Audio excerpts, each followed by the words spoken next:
High, কি খবর সবার? আমি আজকে আপনাদের সাথে শেয়ার করব আমার রিসেন্টলি তৈরি করা একটি চুড়ি টিউটোরিয়াল। যেহেতু আমি চুড়ি বানাতে পারি, এই জন্য আমি অনলাইন থেকে আর চুড়ি পারচেজ করি না। নিজের পছন্দ মতো আমি চুড়ি নিজেই বানানোর চেষ্টা করি। চুড়ি বানানো যাবতীয় ম্যাটেরিয়ালস কেনার পর আমি চুড়ি বানাতে বসলাম। এই চুড়ি আমি লাল এবং কাঁচা হলুদ কালারের রাখার চেষ্টা করেছি। চুড়িগুলো বানানোর জন্য আমি সাইজ মতো কাপড় বা ফেব্রিকগুলো কেটে নিয়ে সবগুলো ফোল্ডিং করে নিয়েছি। ফার্স্টে লালটা করে নিয়েছি, তারপর কাঁচা হলুদ এইটা করে নিয়েছি।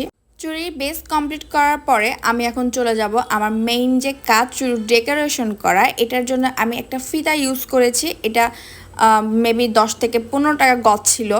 যেহেতু আমি সবগুলো চুড়িতে এই লেসটা ইউজ করেছি, এই জন্য সবগুলো চুড়ি আমি অফ ক্যামেরা ফোল্ডিং করে নিয়েছি।